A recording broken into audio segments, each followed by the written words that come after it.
गांव के किनारे बसा था एक पुराना खंडहर। कहते हैं वहां रात को अजीब आवाजें आती थीं। बच्चे तो दूर, बड़े लोग भी उधर जाने से डरते थे। लेकिन 12 साल का चुलबुला लड़का अर्जुन इन बातों पर विश्वास नहीं करता था। उसे हमेशा रहस्यों की खोज करने में मजा आता था। एक दिन अर्जुन ने अपने दोस्तों से कहा, चलो उस खंडहर में चलते हैं, देखते हैं क्या है वहाँ। दोस्तों ने मना किया, लेकिन अर्जुन अकेला चला गया। खंडहर में घुसते ही उसे एक पुरानी किताब मिली, धूल से भरी लेकिन चमकती हुई। अर्जुन ने जैसे ही किताब खोली, एक नीली रोशनी फैली।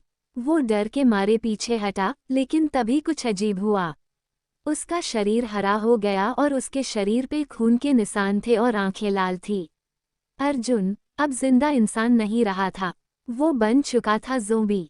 फिर वो बेहोश हो गया। अर्जुन को जब होश आया तो वह अपने घर के पास था, लेकिन उसे खुद को देखकर बहुत डर लगा। वह चिल्लाया, माँ। लेकिन आवाज अजीब गूंज जैसी निकली। माँ उसे देख बेहोश हो गई। अब अर्जुन को समझ आया कि वह अब सामान्य नहीं है, लेकिन उसके दिल में अब भी मासूमियत थी। वो किसी को नुकसान नहीं पहुंचाना चाहता था। उसने फैसला किया, मैं ज़ोंबी हूँ, पर मैं अच्छा ज़ोंबी बनूंगा। अब उसकी जिंदगी बदल गई थी। दिन में वो लोगों से छिपता और रात को भूले भटके लोगों की मदद करता। गांव में खबर फैल गई कि रात को कोई डरावना प्राणी लोगों की मदद करता है। कोई उसे रात का भूत कहता, तो कोई हरा देवता। लेकिन एक दिन कुछ बच्चों ने उसे देख लिया और चिल्ला पड़े। गांव में हंगामा मच गया। सबने मिलकर एक योजना बनाई उसे पकड़ने की। अर्जुन को जब ये पता चला तो वो उदास हो गया। मैं तो बस अच्छा करना चाहता था, फिर लोग मुझसे डरते क्यों हैं? एक रात अर्जुन की मुलाकात हुई एक बूढ़े पागल वैज्ञानिक से, डॉक्टर चौबे। उन्होंने अर्जुन की हालत देखी और कहा, तुम ज़ोंबी हो, लेकिन तुम्हारे दिमाग और दिल में इंसानियत जिंदा है। मैं तुम्हारी मदद करूंगा। उन्होंने अर्जुन को एक गुप्त लैब में छुपा लिया और उस पर रिसर्च शुरू कर दी। डॉक्टर चौबे ने अर्जुन की अच्छे से देखभाल करने लगे। अर्जुन को ये देखकर बहुत अच्छा लगता था। एक दिन गांव के कुछ बदमाश लोग अर्जुन को पकड़ के मारना चाहते थे। उन्होंने अर्जुन को ढूंढ लिया और एक पुराने अंधेरे कमरे में ले गए। वहां वे अर्जुन से पूछने लगे कि तुम कहाँ से आए हो और हमारे गांव में क्यों रहते हो? क्या चाहिए तुम्हें? हम सबसे बताओ, वरना तुम्हें जान से मार देंगे। मैं कोई राक्षस नहीं हूँ, मैं इसी गांव का लड़का हूँ। अर्जुन में गांव के पास वाले खंडहर में गया था जो श्रापित था। वहां पे रखी एक किताब को मैंने खोला, जिसके बाद से मैं ऐसा बन गया हूँ, लेकिन मैं दिल से वही पुराना अर्जुन हूँ। मैं किसी को कोई चोट नहीं पहुँचाता। अर्जुन की बातें सुन के सबको उस पे दया आने लगी। उन्होंने तय किया कि गांव वालों को इसकी सच्चाई बताएंगे और इसे अपने साथ ही रखेंगे। अगले दिन उन्होंने अर्जुन को गांव वालों से मिलवाया। सब लोगों ने उसे अपना लिया। अब अर्जुन को सब हीरो ज़ोंबी कहने लगे, लेकिन वह जानता था कि वो हमेशा सामान्य नहीं हो सकता। उसकी सबसे प्यारी दोस्त राधा ने उससे कहा, तुम ज़ोंबी हो, लेकिन सबसे प्यारे ज़ोंबी हो। धीरे धीरे लोग उसे अपनाने लगे। बच्चे उसकी कहानियां सुनने लगे। स्कूल में उसके लिए एक स्पेशल क्लास बनाई गई। अब अर्जुन की जिंदगी में रोशनी लौट आई थी। एक दिन डॉक्टर चौबे ने उस किताब को फिर से खोला और देखा कि उसके अंदर एक मंत्र लिखा था, ज़ोंबी श्राप को हटाने का उपाय।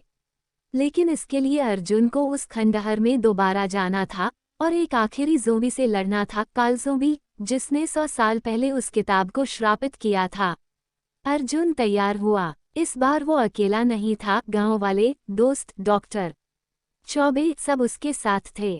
खंडहर में जब अर्जुन पहुंचा, वहां चारों ओर धुआं था। अर्जुन ने ललकारा, मैं ज़ोंबी बॉय हूँ, तुम्हारा अंत करने आया हूँ। कालज़ों भी डरावना और शक्तिशाली था, लेकिन अर्जुन में अब आत्मविश्वास था। उसने किताब में लिखा मंत्र पढ़ा और कालज़ोंबी पर हमला किया। घंटों की लड़ाई के बाद अंत में अर्जुन ने उसे हराया। उसके बाद अर्जुन से एक नीली रोशनी निकली और अर्जुन फिर से इंसान बन गया। अब अर्जुन पूरी तरह से ठीक हो चुका था।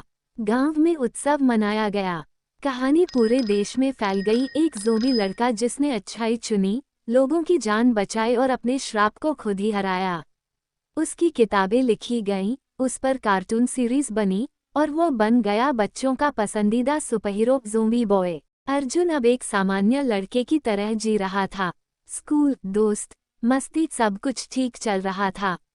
लेकिन एक रात उसे अजीब सपना आया, एक उजाड़ शहर जहां अंधेरा था, लोग छाया बन चुके थे और एक आवाज गूंज रही थी, ज़ोंबी बॉय, वापस आओ, हमें चाहिए तुम्हारी आत्मा। अर्जुन की आंख खुली, लेकिन उसका दिल जोर जोर से धड़क रहा था। उसने तुरंत डॉक्टर चौबे के पास गया। डॉक्टर चौबे ने चिंता में कहा, ये सपना नहीं था अर्जुन, ये संदेश है कालों की नगरी से। कालों की नगरी एक दूसरी दुनिया है जहां उन ज़ोंबी आत्माओं को बंद किया गया था जिन्हें कोई ठिकाना नहीं मिला। वहां के राजा कालेश अब पृथ्वी पर आना चाहता था। वो सपना भेजकर तुम्हें बुला रहा है। अगर तुम नहीं गए तो वह खुद आएगा और तब तबाही मच जाएगी। अर्जुन ने कहा। तो चलो वहां, मैं डरूंगा नहीं। डॉक्टर चौबे ने उसे एक जादुई दरवाजा दिखाया जो एक पुराने सुरंग में छिपा था। अर्जुन ने जैसे ही दरवाजे से प्रवेश किया, वह एक अंधेरे, धुएं भरे शहर में पहुंचा। यहाँ दिन नहीं होता था, सिर्फ धुंध और अजीब स्याह प्रकाश। सड़कों पर छाया जैसे प्राणी घूम रहे थे, कुछ रोते, कुछ चीखते। तभी एक लंबी आकृति उसके सामने आई। मैं हूँ काल शक्ति, कालेश की रक्षक। तुम्हारा स्वागत है। अगर तुम लोगों ने मुझे यहाँ बुलाया है तो बताओ क्या चाहते हो। काल शक्ति बोला। हम तुम्हारी आत्मा चाहते हैं। तुम ज़ोंबी रह चुके हो, तुम्हारी आत्मा अब इस दुनिया से जुड़ी है। अर्जुन को बताया गया कि उसकी आत्मा अब 2 भागों में बट चुकी है, एक इंसानी और एक ज़ोंबी। और जब तक वह खुद दोनों भागों का सामना नहीं करेगा, कालेश का अंत नहीं होगा। अर्जुन को एक काले कक्ष में भेजा गया जहां उसका सामना हुआ अपने ही पुराने ज़ोंबी रूप ब्लैक अर्जुन से। ब्लैक अर्जुन बोला, तू मुझसे बचकर नहीं जा सकता। तू तो सिर्फ नकली हीरो है। असली शक्ति मेरे पास है। अर्जुन ने साहस से कहा। शक्ति डराने से नहीं, बचाने से मिलती है। भीषण लड़ाई हुई, जहां दोनों ने एक दूसरे की ताकतें आजमाई। अर्जुन ने अंत में अपने ज़ोंबी रूप से कहा, मैं तुझसे नहीं डरता, तू मेरा हिस्सा है। ये स्वीकार करते ही आत्मा एक हो गई और एक नीली रोशनी निकली। अब अर्जुन पूरी तरह तैयार था। उसे कालों की नगरी के महल में बुलाया गया, जहां सिंहासन पर बैठा था कालेश। उसका शरीर धुएं से बना था, चेहरा हड्डियों सा और आंखों में आग। कालेश ने गरजते हुए कहा, तेरी आत्मा अब मेरी है। अर्जुन ने जवाब दिया। तू डर है और मैं उम्मीद। मैं तुझे हराकर दिखाऊंगा। तभी अर्जुन और कालेश के बीच लड़ाई शुरू हो गई। लड़ाई लंबी चली, अंत में कालेश बेहोश होके गिर गया और नीली रोशनी निकलकर सारी नगरी में फैल गई। अंधेरा हटने लगा, छाया आत्माएं इंसानी में बदल गई और नगरी रोशनी से भर उठी। कालों की नगरी आजाद हो गई थी। कालेश की अंतिम सांसों में उसने कहा, तू सिर्फ ज़ोंबी नहीं, तू ज्योति पुत्र है। जब अर्जुन लौटा, डॉक्टर चौबे उसकी हालत देखकर रो पड़े। अर्जुन ने कहा, तू अब सिर्फ एक बच्चा नहीं रहा, तू एक काल विजेता है। मैं अब हर उस जगह जाऊंगा जहां डर है और वहां उम्मीद बनकर उभरूंगा। अब उसके पास एक नया बैंड था, काल संरक्षक, जिसमें वह, राधा, डॉक्टर चौबे। उनका लक्ष्य था धरती से डर, अंधकार और बुराई को मिटाना। अर्जुन स्कूल वापस गया। अब वहां के बच्चे उसे ज़ोंबी हीरो कहकर पुकारते थे। लेकिन वह सबसे कहता, मैं भी तुम्हारी तरह ही हूँ, बस मुझे थोड़ा ज्यादा जीना पड़ा है। अब वह विज्ञान में अव्वल था, खुद छोटे छोटे प्रयोग करता और अपने अनुभवों से दूसरों की मदद करता। एक रात अर्जुन को फिर वही किताब दिखी जो अब तक गायब थी। उसमें लिखा था, यह अंत नहीं, अब शुरू होगी ज़ोंबी युग की दूसरी किताब। किताब अपने आप पलटी और एक नया नाम उभरा, ज़ोंबी गर्ल। अर्जुन चौंक गया। अंत या एक नई शुरुआत। गर्मियों की एक रात थी। अर्जुन अपने कमरे में बैठा एक नई मशीन पर काम कर रहा था, जो सपनों को रिकॉर्ड कर सकती थी। तभी हवा में कुछ अजीब सा बदलाव हुआ।